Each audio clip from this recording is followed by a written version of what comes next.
In the heart of Kampala city, approximately 5 kilometers away from the Central Business Center in Lubaga South, Lubaga Division, lays Uganda Matters Hospital, Lubaga. Presently, the hospital is a 240-bed capacity referral unit, offering full range of super specialized services with the vision of being state-of-the-art health care facility in Africa. Welcome to Uganda Matters Hospital, Lubaga. Service with love. I'm Kathy Nanchinga. It's been a long journey since we started way back in 1899. As we celebrate the 1 to 5 years of achievement, Uganda Matters Hospital Lubaga has been accredited by Council for Health Service Accreditation of Southern Africa, Cohsasa. Therefore, with no doubt, we are going to provide the best service with love at an international level. Thank you. In 2018, an idea was birthed by the then Executive Director, Dr. Andrew Toreko, to embark on Cohsasa accreditation journey.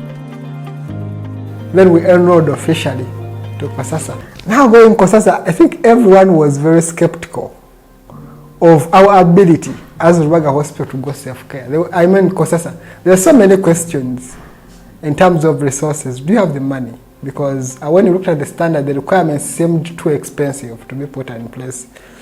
Looking at the infrastructure that we had, so we said, how can we really do this? Will that require like revamping the entire infrastructure, breaking everything down? So we get a visit, we write to Cohsasa officially. Then we get a visit. We are very lucky to get a visit from Jackie, who is the CEO of Cohsasa.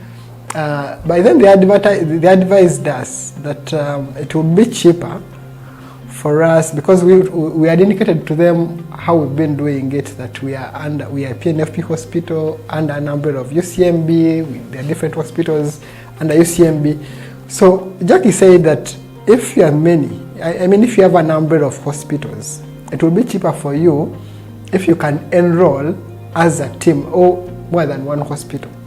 It will be cheaper for you in terms of some logistics. When you're getting auditors coming here, you can cost share and everything, some other things. Also sharing knowledge and experiences. So I remember Dr. Andrew then wrote to Zambia Hospital. By then he was a board member, I think he used his influence, and convinced them that this Cohsasa, so Lubaga wants to apply for it. It would be good if we can do it together. Oh, they said okay. They welcomed the idea. So we get a visit from Jackie. She meets the management team of Lubaga, and actually a combined management team of Lubaga and Zambia at Lubaga Hospital. She had a chance to move around the hospital, not doing any audit, but just moving around. Then the exit, we also went to Zambia, so we had a meeting there. She also moved around. She gave us just a general overview of what she has seen and what it may take us to achieve our vision of an accreditation. At the beginning, the journey looked impossible. About May 2022 there, before I knew the word EVP in full, and when we were still scoring about 65%, Nicholas comes and says, "Doctor, I hate to disappoint you, but I have to leave, and there's nothing you can do about that." And that was tough. That was snub number 2. How do you carry a dream from the dreamer to the implementer, and then you stand a tree when you don't even know the word EVP in full, right? Now, fortunately, Alex Tseka is very generous. I told him you're going to donate for me one of your key people in the quality department, and they said it's okay, you can take Chikabane, she's here. Now, around June, we decided that I think we are ready. Okay? We decided, we are talking of August seriously. August 2023, we are getting external final survey. And then we even got the Cohsasa to do for us a virtual assessment so that we can show them that we are ready. They are very polite people. They walked around with the cameras, they saw the ditches, they saw the trenches, they saw the everything. And they told us, well, you can make it if you fix ABC, but you can make it, okay? And when they gave us that hope, we said, okay, let's fix this thing in November, all right? But before that, we invited external auditors from IHK, What the Winds. You remember Jackie? Jackie Nabukela. So Jackie Nabukela comes with her team about June 2023, and they comb through, and they give us an exit meeting, and they tell us, very clear but polite English, but clear, that from what we see with the peeling walls and the broken toilets and the trenches and the archive looking like a trap, you might get accredited, but it will be a miracle. It has been quite tough, honestly. We have been working left, right, and center. We've had mentorship programs. We have had work improvement teams being trained, and our trainer is Madame Margaret.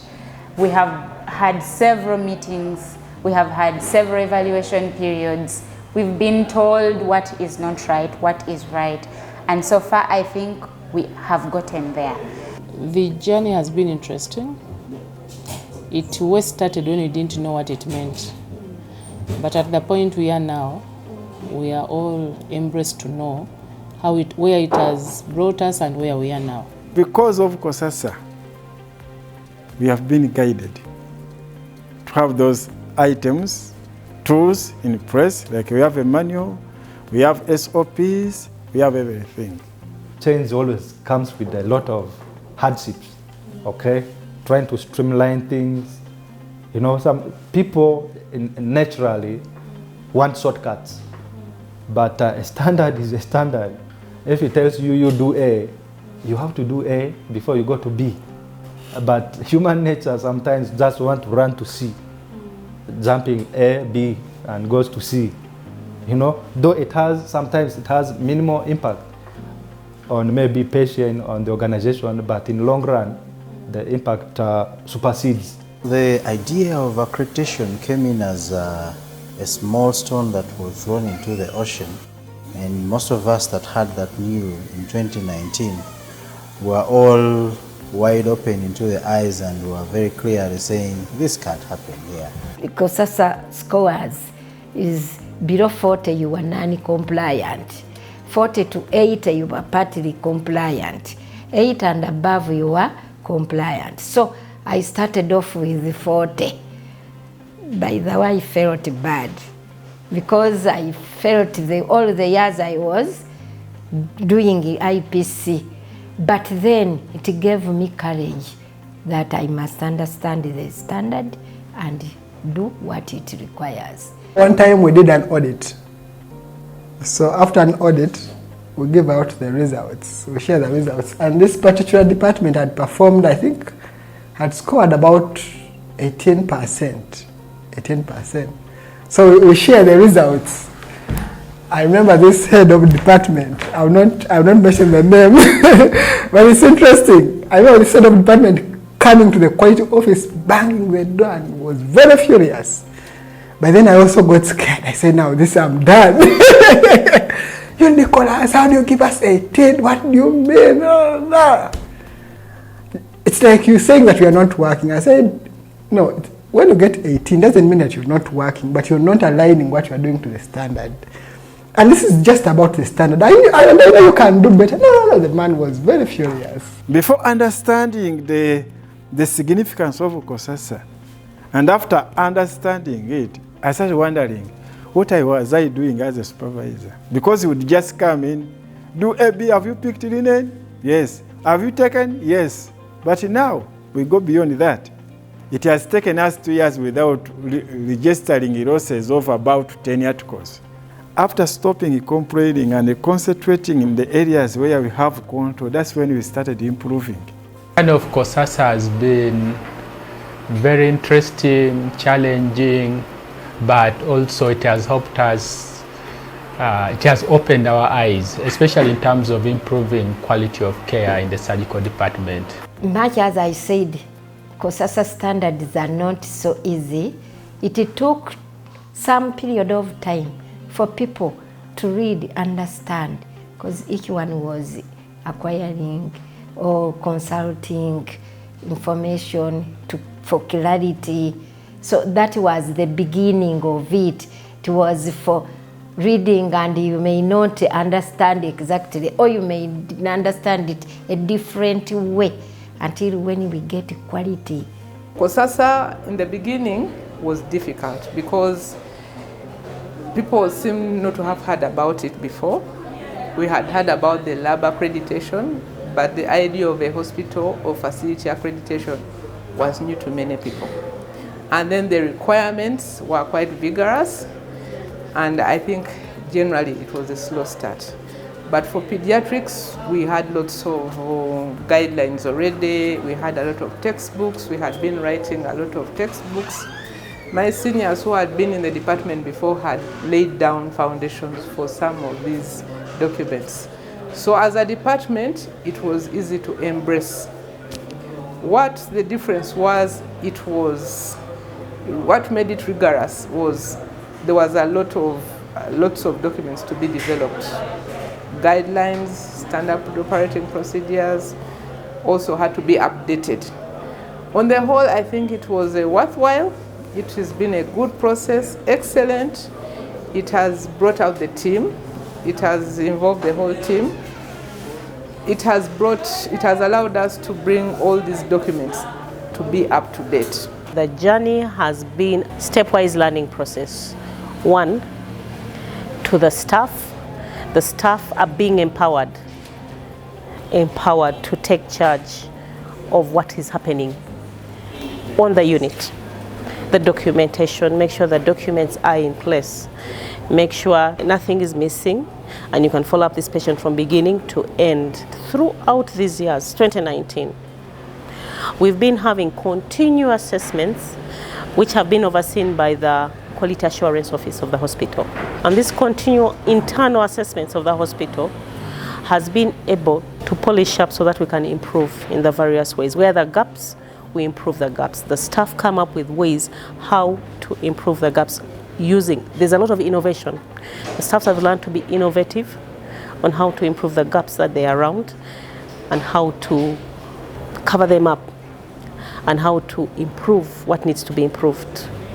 That is what I've seen. That's the main thing I've seen in the staff. And they have come to appreciate it themselves, that it's necessary. It has been a gradual process.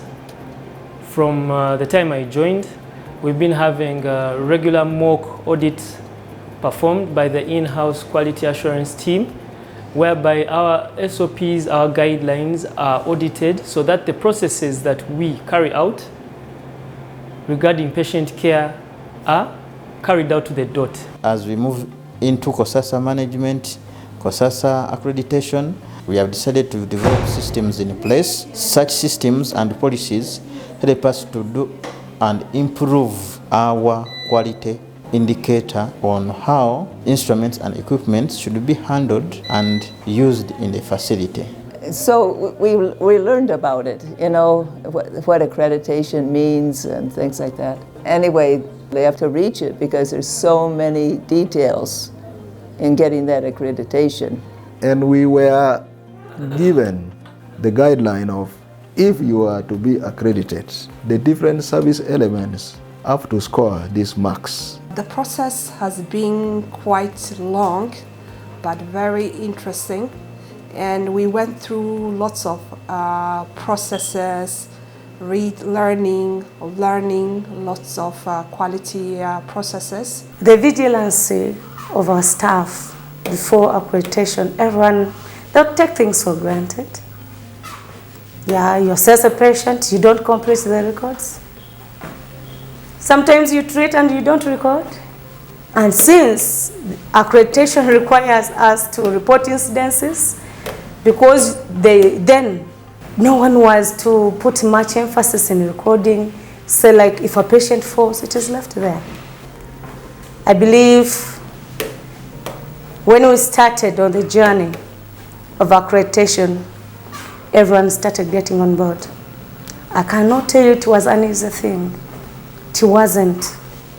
The first score we got as an emergency department was about 43%, which was very low and way below the standard, because the standard of passing in an emergency department is 80%. We sat down as a team of doctors and nurses, and we started brainstorming how we can make our unit better. So from there, we created what we call the work improvement teams, the quality management teams, and we also got quality focal personnel. And together with the quality assurance team of the hospital, we began to design documents, because our issue was mainly documents. That's what scored us poorly. In 2019, I could just sit there and think and say, okay, now let me go to theatre and maintain the equipment. But now, we have the schedules in place whereby you repair or you maintain equipment as per schedule. We have the ticket system in place whereby the user requests through the ticket system. Then you go and work on them. Those times back, you could not leave even any evidence whereby someone could come and couldn't track if this machine was repaired or not. A number of shortcomings have been coming. First of all, financial. It has been very expensive to have this accreditation for this facility. And secondly, there has also been a hiccup of buying of staff. Quality is a new thing on market, and staff buying wasn't easy for the facility because people were used to the old way of doing things, and this time here you are trying to make them get aligned to implementing a quality management system as guided by Cohsasa standards. We are the state-of-the-art healthcare facility in Africa.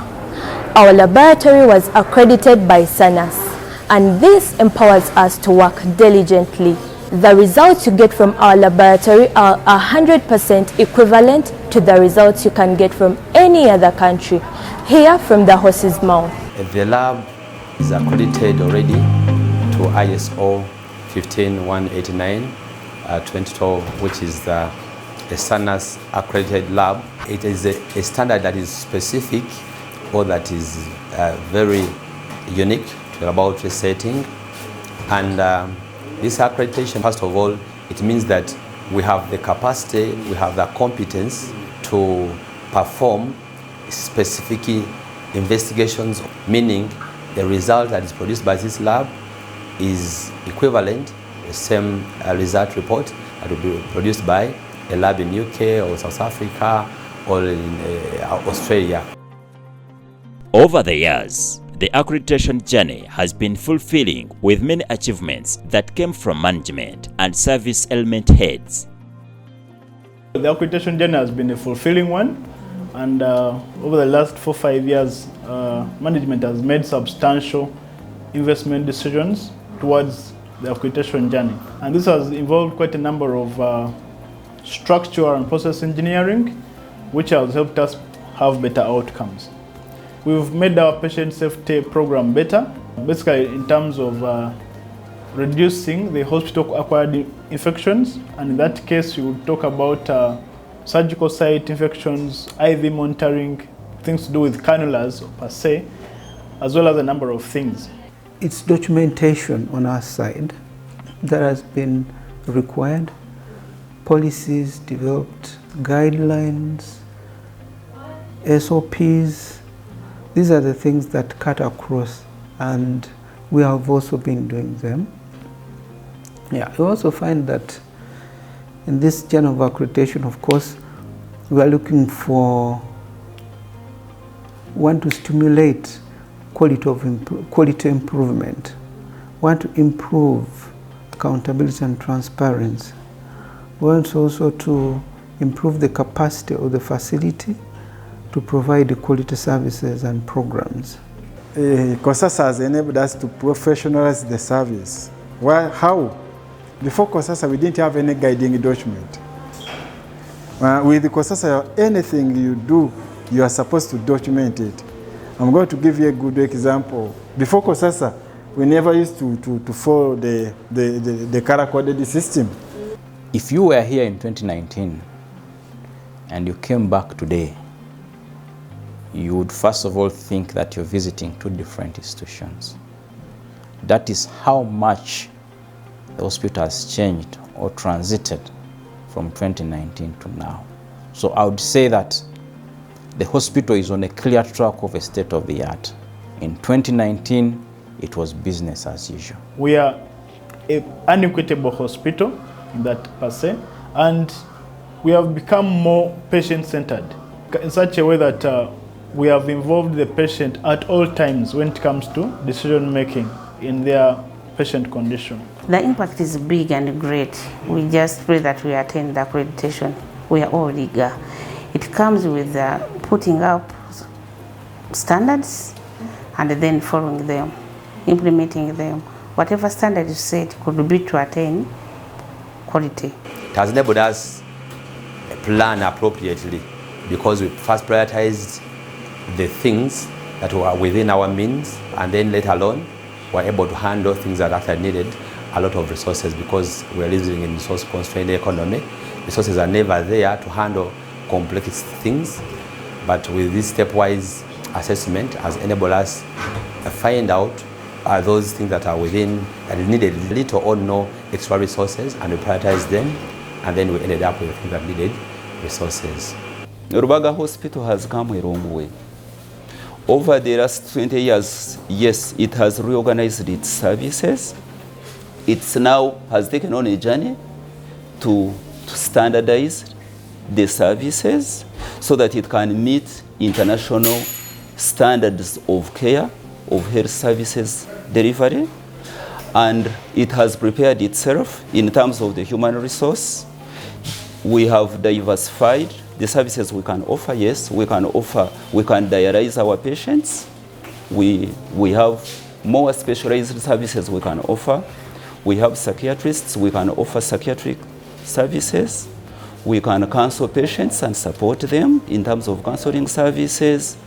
We have a support system of our departments.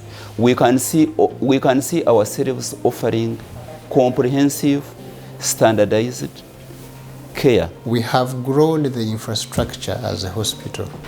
When you look around from the number of beds that we used to have and what we have now, wards, well set up clinics, patients are comfortable, and you can say we have grown quite a lot regarding infrastructure, and now we are expanding into the corporate client space where we are building a specialist center for the corporate clients who want private services and so many other developments. On the other front, we have grown in human resource capacity. We have over 535 staff. At the moment, we have grown quite a lot in our departments, the general nursing, the medical officers. The specialists have increased quite a lot. We have almost every specialty, every specialist. With the right attitude, our projection has come to pass. In a nutshell, this whole journey was from baseline. We have been going through a series of evaluations. Every after 2 months, you go back and assess and see how far you have come. So it was assessment and then trainings. Later on, we got mentorships on board. And before you know it, you have got to get another assessment. So it was chain that we had to roll and roll continuously from 2019 until today, where we get this accreditation. We are giving this country confidence that you now have a fully accredited hospital, and a hospital that speaks the language of the locals. We are giving the country more space. We've been running in what we would call our general hospital, even when we have some private services in the general hospital.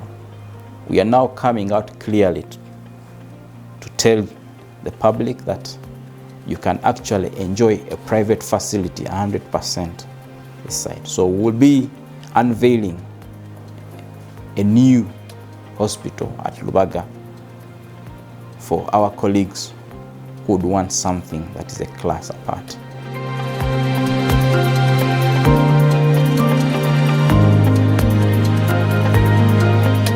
My name is Medad Segona Lubaga.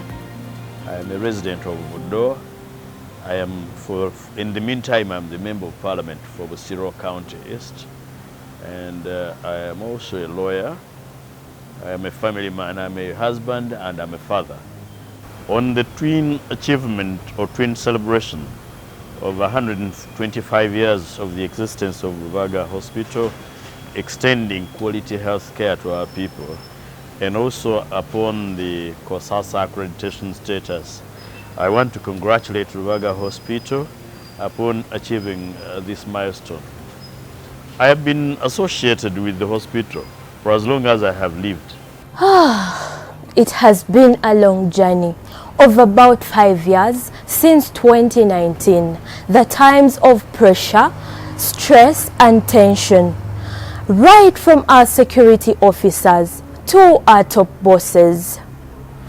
The earthquake of upgrading the hospital left no one untouched. The Cohsasa journey that gave us 97% assures the team leaders that the 2 years of accreditation will bring Uganda Matters Hospital Lubaga on an international map. Thank you, Uganda Catholic Medical Bureau, Kampala Archdiocese, the Board of Governors, Executive Director, Medical Director, the Quality Assurance Team, the Human Resource Team, the Finance Team, and all other service elements. Thank you for making it happen. Not forgetting our partners and sponsors. Thank you, ZPU, for capturing every moment. I'm Kathy Nanchinga. Thank you for watching. Bye-bye.